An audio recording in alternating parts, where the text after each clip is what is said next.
Then हमारा आता है environmental effects on human behaviour. हमारा इन्वायरमेंट ह्यूमन बिहेवियर को कैसे अफेक्ट करता है, तो इसमें हम ये पढ़ेंगे। तो first and foremost, there are variety of environmental influences ranging from physical effects such as change of clothing in response to climatic change to severe psychological effects such as serious depression after a natural disaster। ठीक है, तो ये कैसे effect करता है, ये हमें ये फिजिकल इफेक्ट, इसके फिजिकल इफेक्ट्स भी होते हैं और इसके साइकोलॉजिकल इफेक्ट्स भी होते हैं। फिजिकल इफेक्ट्स हो गए, जैसे बहुत ज्यादा ठंडी हुई तो आपने स्वेटर पहन लिया, बहुत ज्यादा गर्मी हुई तो लाइक आपने कॉटन क्लोथ्स पहन लिए, तो ये हो गए हमारे फिजिकल इफेक्ट्स। और साइकोलॉजिकल इफेक्ट्स क्या होते हैं, जैसे कोई नेचुरल डिजास्टर आ गया तो उसकी वजह से हमें डिप्रेशन हो गया, हमें एंजाइटी हो गई, हमें पीटीएसडी हो गया, तो ये होते हैं हमारे साइकोलॉजिकल इफेक्ट्स। तो इसमें हम पढ़ेंगे environment influences on perceptions, emotions and occupation, living style and attitude. तो ये हमारा ये सब इन्फ्लुएंस करता है। तो सबसे पहले हम पढ़ेंगे परसेप्शन। ठीक है, ये हमारे परसेप्शन को कैसे इन्फ्लुएंस करता है। तो इसमें आ जाता है हमारा, लाइक एग्जांपल आपने पढ़ा होगा क्लास 11th में, a tribal society of Africa living in a circular huts that is in house without angular walls. ठीक है, तो जैसे हमारे शहर होता है, हमारे शहरों में ना हम लोग एंगुलर घरों में रहते हैं, लाइक चकोर घरों में रहते हैं। ठीक है, और जो अफ्रीकन होते हैं उनकी उनकी एक सोसाइटी होती है, वो लोग क्या कहते हैं, वो लोग सर्कुलर हट्स में रहते हैं। ठीक है, तो वो लोग ऐसा क्यों करते हैं, क्योंकि वो लोग मानते हैं कि it shows less error in a geometrical illusion than people from cities. ठीक है, वो ऐसा मानते हैं कि है ना, वो जो ज्योमेट्रिकल एरर्स होते हैं ना, वो ज्यादा नहीं होते उसमें, क्योंकि वो तो सर्कुलर होता है, एंगुलर तो होता नहीं है, तो उसमें कोई एरर्स भी नहीं होंगे। ठीक है, तो वो live in houses with angular wall. ठीक है, उनसे ज्यादा कम ज्योमेट्रिकल एरर्स होते हैं जो सर्कुलर हट्स में रहते हैं, वो लोग ऐसे मानते थे। तो ये हमारा हो गया परसेप्शन का एग्जाम्पल। ठीक है, तो इन्वायरमेंट परसेप्शन पे ऐसे इन्फ्लुएंस करता है। फिर आता है हमारा इमोशंस। तो वो इमोशंस पे कैसे हमारा इन्फ्लुएंस करता है, लाइक आप बैठे हैं शांति से, पहाड़ देख रहे हैं, आप नदियां देख रहे हैं, तो वो आपको अंदर से एक खुशी देता है। ठीक है, अंदर से आपको खुशी होती है, आपके आपके पॉजिटिव इमोशंस आते हैं। ठीक है, फिर हमारा आ जाता है इमोशंस पॉजिटिव भी होते हैं और नेगेटिव भी होते हैं। ठीक है, तो इन्वायरमेंट कैसे इन्फ्लुएंस करता है हमारे पॉजिटिव और नेगेटिव इमोशंस को। तो पॉजिटिव इमोशन हो गया, जैसे आप पहाड़ देख रहे हैं, नदी देख रहे हैं, फ्लावर्स देख रहे हैं, तो आपको एक अंदर से खुशी फील होगी, तो वो हो गया आपका पॉजिटिव इमोशन। अब आता है हमारा नेगेटिव इमोशन। तो ये नेगेटिव इमोशन को कैसे इन्फ्लुएंस करता है, like natural disaster such as flood, droughts, landslides, earthquake. ठीक है, तो ये a sense of complete helplessness and lack of control over their lives in the form of post traumatic disorder. ठीक है, लाइक नेचुरल डिजास्टर हो गया, landslide आ गई, earthquake आ गया, है ना, तो आप क्या फील करते हैं, आप बहुत हेल्पलेस फील करते हैं, lack of control over your lives. आपको लगता है हमारी लाइफ में हमारा कोई कंट्रोल नहीं रहा है, ये क्या हो गया, सब कुछ बर्बाद हो गया, आप पोस्ट ट्रॉमेटिक डिसऑर्डर हो जाता है आपको। तो ऐसे ये नेगेटिवली इन्फ्लुएंस करता है हमारे इमोशंस को। अब हमारा आ जाता है ये इन्फ्लुएंस कैसे करता है हमारे ऑक्यूपेशनल, लिविंग स्टाइल और हमारे एटीट्यूड्स को। तो सबसे पहले आ जाता है हमारा ऑक्यूपेशन। ठीक है, हमारा ये रहा ऑक्यूपेशन में हम लेंगे such as hunting and gathering. तो ये हंटिंग एंड गैदरिंग होता है एज इन फॉरेस्ट, माउंटेन और डेजर्ट रीजन में, लाइक जो माउंटेन्स में रहते हैं उनमें, या जो डेजर्ट रीजन या जो फॉरेस्ट में रहते हैं, वो लोग हंटिंग और गैदरिंग से अपना सर्वाइवल चलाते हैं। तो ये ऑक्यूपेशन पे ऐसे इन्फ्लुएंस करता है। फिर आता है हमारा लिविंग स्टाइल। हमारे लिविंग स्टाइल को कैसे इन्फ्लुएंस करता है ये, in that region rely on agriculture such as plains. ठीक है, जो लोग प्लेन में, जैसे जो लोग प्लेन एरिया में रहते हैं, तो वो कैसे रिलाई करते हैं, वो एग्रीकल्चर पे रिलाई करते हैं, वो वहां पे अपनी क्रॉप्स वगैरह उगाते हैं। तो ये हो गया उनका क्या बोलते हैं, लिविंग स्टाइल। ठीक है, फिर आ जाता है हमारा, जैसे हमारा इंडस्ट्री हो गया, हाँ इंडस्ट्री भी हमारा ऑक्यूपेशंस में आता है। ठीक है, industry as in areas that are not fertile enough for agriculture. तो जैसे शहर के लोग हैं, वो लोग वहाँ पे इंडस्ट्रीज बनाते हैं। तो ये भी क्या आ गया, ये भी हमारा एक एग्जाम्पल हो गया ऑक्यूपेशन का। Human influence on the environment. तो अब पहले था हमारा कि इन्वायरमेंट कैसे इन्फ्लुएंस करता है ह्यूमंस को। अब आता है हमारा ह्यूमंस कैसे इन्फ्लुएंस करते हैं इन्वायरमेंट को। तो ये कैसे इन्फ्लुएंस करते हैं, for fulfilling their physical needs and other purposes. तो ह्यूमन बींग्स कैसे इन्फ्लुएंस करते हैं इन्वायरमेंट को, वो अपनी फिजिकल नीड्स और अपने पर्पस को फुलफिल करने के लिए वो इन्फ्लुएंस करते हैं हमारे इन्वायरमेंट को। तो पहला आ जाता है all the examples of built environment express human influence on environment. तो ह्यूमन इन्फ्लुएंस ऑन इन्वायरमेंट का सबसे पहले हमारा एग्जाम्पल हो गया बिल्ट एनवायरमेंट। जैसे हमने पहले पीछे पढ़ा था कि लोग पॉन्ड्स बनाते हैं, इंडस्ट्रीज बनाते हैं, रोड्स बनाते हैं, वो किस लिए बना रहे हैं? वो अपने नीड को पूरा करने के लिए, अपने नीड और अपने पर्पस को फुलफिल करने के लिए बना रहे हैं। तो ये हो गया हमारा first influence. Then some of these action causes harm and damage to the environment and ultimately harm themselves. तो ये क्या हो रहा है? ये हमारे environment को harm कर रहा है। लाइक पेड़ काटे जा रहे हैं, जगह जगह से पेड़ काटे जा रहे हैं, फॉरेस्ट काटे जा रहे हैं। तो इसकी वजह से क्या हो रहा है? हमारी ग्लोबल वार्मिंग बहुत ज्यादा बढ़ रही है। For example, the human being started building something called houses by changing the natural environment in order to provide shelter for herself or himself. ठीक है, लाइक लोग पेड़ वेड़ काटते हैं अपना घर बनाने के लिए, अपनी इंडस्ट्रीज बनाने के लिए।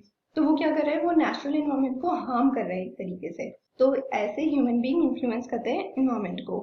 For example smoking cigarettes, use of plastic bag, cut down the trees, industries, untreated effluents in water bodies. Like अपना जितना भी घर का गार्बेज होता है वो लोग सब, लाइक इंडस्ट्री में जितने भी वेस्ट केमिकल्स होते हैं वो लोग नदियों में बहा देते हैं।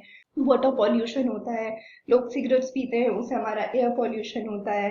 ट्रैफिक बहुत होता है रोड्स पे, उससे हमारा नॉइस पॉल्यूशन होता है। तो ये सारी चीजें क्या कर रही हैं? सारी चीजें हार्म कर रही हैं, इन्फ्लुएंस कर रही हैं इन्वायरमेंट को नेगेटिवली। तो now human influence on the environment. तो अब हम पढ़ेंगे इन्वायरमेंटल स्ट्रेसेस के बारे में। तो environmental, there are 4 environmental stresses. First is noise, then pollution, then crowding, then natural disaster. Okay, तो फर्स्ट एंड फॉरमोस्ट नॉइज। तो नॉइज क्या होता है? नॉइज होता है हमारा any sound that is annoying और इरिटेबल। आप लोगों को पता ही है, कोई भी साउंड जो हम लोगों को अनॉय करे या इरिटेट करे या अनप्लीजेंट फील हो, हम लोगों को उसे सुन के बहुत इरिटेशन हो, बहुत ही अनवांटेड सा, अनप्लीजेंट सा, बहुत इरिटेटिंग सा साउंड होता है, उसको बोलते हैं हम नॉइज।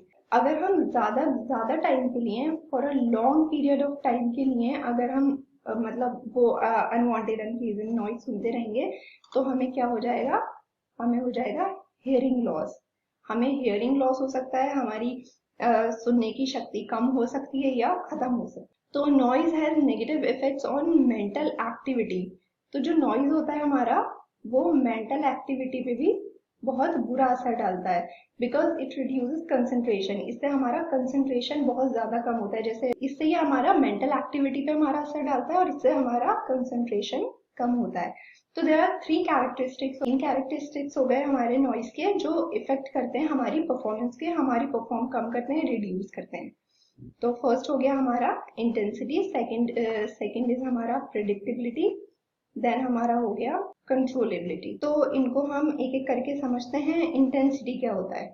तो इंटेंसिटी हमारा होता है, फॉर एग्जाम्पल आप ले लीजिए, तो हम मान लीजिए हम कोई एक सिंपल मेंटल टास्क परफॉर्म कर रहे हैं, such as addition of numbers. ठीक है, बहुत ही सिंपल सा सब्ट्रैक्शन या एडिशन का कोई टास्क है। ठीक है, and noise do not affect overall performance whether it is loud or soft. In such situation people adapt or get used to the noise. ठीक है, फॉर एग्जाम्पल आप कोई एडिशन या सब्ट्रैक्शन कर रहे हैं, या आप नॉर्मली मतलब ABCD पढ़ रहे हैं या कोई पोएम पढ़ रहे हैं, तो बाहर से कोई साउंड आ रहा है, वो आपको इतना अफेक्ट नहीं करेगा। फिर वो साउंड चाहे लाउड हो या बहुत सॉफ्ट हो। क्यों? क्योंकि आप उस टास्क में बहुत अच्छे हैं और वो आपने उस सिचुएशन को अडेप्ट कर लिया है, आपने उस नॉइज को अडेप्ट कर लिया है। तो आपको उसकी इंटेंसिटी से कोई फर्क नहीं पड़ेगा, क्योंकि आप अपना काम अच्छे से कर रहे हैं, आपका टास्क बहुत ईजी है। तो ये हो गया हमारा इंटेंसिटी। देन होता है हमारा प्रिडिक्टेबिलिटी। प्रिडिक्टेबिलिटी क्या होता है? आपको कोई अंदाजा ना हो कि शोर होने वाला है, आप बहुत ही ज्यादा आप कंसंट्रेशन के साथ पढ़ रहे हैं या कुछ याद कर रहे हैं और सेवरल इंटरवल्स पे आपका नॉइज आने लगे, बहुत अनप्लीजेंट सा नॉइज आने लगे, बहुत अनप्रिडिक्टेबल हो वो नॉइज, आपने प्रिडिक्ट ना करा हो। मान लीजिए आपका टास्क बहुत ही ज्यादा मुश्किल है, सिंपल सब्ट्रैक्शन, एडिशन या सिंपल अल्फाबेट्स आपको नहीं बोलने, सिंपल पोएम्स नहीं बोलनी है, आपका बहुत ही ज्यादा, आप लाइक मैथ्स पढ़ रहे हैं, आप साइंस पढ़ रहे हैं, आपको समझ नहीं आ रहा है, आप फिजिक्स पढ़ रहे हैं, आप पूरा कंसंट्रेशन दे रहे हैं और बहुत ही अनप्रेडिक्टेबल सा साउंड आ जाता है जो आपने सोचा भी नहीं था। तो वो क्या करता है? वो आपके टास्क को हैम्पर करता है, आपका जो लेवल होता है कंसंट्रेशन का वो गिराता है, रिड्यूस करता है। तो ये होता है हमारा प्रिडिक्टेबिलिटी। अब हम पढ़ेंगे कंट्रोलेबिलिटी। कंट्रोलेबिलिटी वो होता है जैसे आप कंट्रोल कर सकते हैं, जिसको आप कंट्रोल कर सकते हैं, टॉलरेट कर सकते हैं। जैसे आप लोग पढ़ रहे हैं, आपका फैन चलते चलते आवाज करने लगा तो आपने उसे स्विच ऑफ कर दिया, तो वहां पर क्या हो गया, आपने उस साउंड को कंट्रोल कर दिया, ठीक है। तो ये क्या होता है, ये होता है with in the control of the person, जो साउंड पर्सन के कंट्रोल में हो, ठीक है। The number of errors in task performance decreases, तो जो नंबर ऑफ एरर्स होते हैं, लाइक आपका कंसंट्रेशन लेवल जो रिड्यूस नहीं होगा, क्योंकि आपको पता है कि आप उस चीज को कंट्रोल कर सकते हैं। तो ये हो गया हमारा कंट्रोलेबिलिटी। अब हम पढ़ेंगे पॉल्यूशन। तो पॉल्यूशन क्या होता है, इन्वायरमेंटल पॉल्यूशन में be in a form of environmental, हमारा इन्वायरमेंटल जो पॉल्यूशन होता है वो किसी भी फॉर्म में हो सकता है, लाइक एयर, वाटर और सॉइल पॉल्यूशन। सॉइल पॉल्यूशन होता है लाइक आप स्लैश एंड बर्न एग्रीकल्चर करते हैं, ठीक है, आप पूरे लैंड को जला देते हैं, या तो फिर कहीं पे मान लीजिए आप सूखा पड़ गया, या कहीं पे बहुत अच्छे से क्रॉप उग रही है, आपने उसे जला दिया, तो वो वहां पे हमारा सॉइल पोल्यूशन हो जाता है। वाटर पोल्यूशन होता है जब इंडस्ट्रीज, जैसे मैंने आपको बोला था, जैसे वेस्ट केमिकल्स जो होते हैं हमारे, वो वाटर्स में, रिवर्स में बहा देते हैं, तो उससे हमारा वाटर पोल्यूशन होता है। एयर पोल्यूशन होता है, जैसे आप सिगरेट्स वगैरह पीते हैं तो उससे क्या होता है, हमारा एयर पोल्यूशन होता है। तो जैसे हमारे घर से हम जितना भी कचरा फेंकते हैं, इंडस्ट्रीज से जितना भी कचरा फेंक, तो ऐसा नहीं है कि एयर पोल्यूशन हमारी हेल्थ के लिए अच्छा है लेकिन वाटर पोल्यूशन खराब है, नहीं। ये जितने भी पोल्यूशन होते हैं ये सभी खराब होते हैं, सभी हमारे फिजिकल और साइकोलॉजिकल हेल्थ पर नेगेटिव इफेक्ट डालते हैं। इनके साइकोलॉजिकल इफेक्ट्स क्या हो गए, नंबर 1 इज पोल्यूशन में इफेक्ट आर नर्वस सिस्टम। तो जो पोल्यूशन होता है वो हमारे नर्वस सिस्टम को इफेक्ट करता है। तो ये क्या होता है, हमारे नर्वस सिस्टम को डैमेज करता है because of presence of toxic substance की वजह से, ठीक है। For example there can be harmful air pollution in the home and office environment, like indoor environment जो होता है ना हमारे ऑफिस के अंदर, घर के अंदर, ये बहुत ही हार्मफुल पॉल्यूशन होते हैं। क्योंकि हम अगर हमारे घर में ही होने लगेगा तो फिर हम कहाँ बच के जाएंगे, बाहर तो होता ही है, noise pollution, air pollution, water pollution सब जगह ही है। अगर ये इंडोर्स भी होने लगा तो फिर हम कहाँ जाएंगे, फिर हमारे साइकोलॉजिकल इफेक्ट्स और हमारी साइकोलॉजी पे हमारे ये इफेक्ट करने लगेगी और हमारा नर्वस सिस्टम डैमेज करने लगेगी। For example tobacco smoking pollution, that is pollution through cigarette, cigars और बीड़ी स्मोकिंग। जैसे हमारे घर के अंदर ना लोग बीड़ी पीते हैं, सिगार पीते हैं, सिगरेट पीते हैं, तो जो इंसान नहीं पी रहा है, जो उनके पास बैठा है, वो क्या कर रहा है, वो भी एक तरीके से पैसिव स्मोकिंग कर रहा है, क्योंकि वो धुआं इनडायरेक्टली जैसे भी है वो उसके अंदर तो जा ही रहा है। तो वो हो गया हमारा नर्वस सिस्टम को डैमेज कर रहा है, ठीक है। ये हो गया हमारा इंडोर इन्वायरमेंट, मतलब इंडोर इन्वायरमेंट में भी हमारा नर्वस सिस्टम डैमेज हो रहा है इन सारे पॉल्यूशंस की वजह से। अब आ जाता है हमारा इमोशनल इफेक्ट्स। तो होता हमारा साइकोलॉजिकल इफेक्ट्स, अब हम पढ़ेंगे emotional effects of pollution. Emotional effect क्या होता है, लाइक क्रिएट डिस्कम्फर्ट, ये हमें बहुत ही डिस्कम्फर्ट सा फील करता है, बहुत ही अजीब सा, बहुत ही नेगेटिव सा फील कराता है। जैसे कोई सिगरेट स्मोक कर रहा है तो आपको उसकी बहुत अनप्लीजेंट सी स्मेल आएगी, बहुत गंदी सी स्मेल आएगी, तो क्या होगा, वो आपके इमोशंस को हैम्पर करेगा, आपको बहुत अजीब सा लगेगा, बहुत नेगेटिव सा फील होगा। तो ऐसे ही हमारे इमोशंस को इफेक्ट करता है। Consequences such as decrease work efficacy, lowered interest in the job and increase in anxiety level. जैसे कोई बहुत ज्यादा सिगरेट पीता है, बहुत ज्यादा सिगार पीता है, तो उन लोगों को एंजाइटी इश्यूज भी होने लगते हैं, वो लोग अपने फ्यूचर को लेके परेशान रहने लगते हैं। जब भी उनके साथ कुछ बड़ा, कुछ अच्छा होने वाला है तो वो उसको लेके बहुत ही एंग्जियस हो जाते हैं। वो लोग ऐसे सोचते हैं, यार हम कैसे करेंगे, हम ये कैसे करेंगे, हम वो कैसे करेंगे। तो बहुत ही ज्यादा उनका जो इंटरेस्ट होता है उनकी जॉब में बहुत लो हो जाता है, बहुत डाउन हो जाता है, उनको बहुत ज्यादा एंजाइटी फील होने लगती है। तो ऐसे भी हमें हमें इमोशनली इफेक्ट। तो अब आपने भोपाल गैस ट्रेजेडी के बारे में तो सुना ही होगा, ठीक है। तो भोपाल गैस ट्रेजेडी हमारी हुई थी 1984 में भोपाल के अंदर। तो ये भोपाल गैस ट्रेजेडी क्या थी, pollution caused by leak of dangerous chemical substance that can cause other kind of harm. तो यहाँ पर क्या होता है, एक केमिकल होता है मिथाइल आइसोसाइनेट। तो यहाँ पे वो जो केमिकल होता है वो लीक हो गया था, जिसकी वजह से लोगों को बहुत ज्यादा फिजिकल साइकोलॉजिकल और इमोशनल प्रॉब्लम्स होने लगे थे।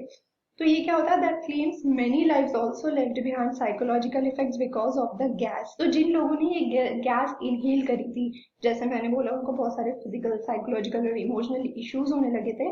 तो उन लोगों को क्या होने लगा था, उन लोगों को डिस्टरबेंस होने लगा था मेमोरी में, अटेंशन में, अलर्टनेस में। वो लोग बहुत ज्यादा परेशान होने लगे थे और उनको ये सारी प्रॉब्लम्स का सामना करना पड़ा क्योंकि उन्होंने उस गैस को इनहेल कर लिया था।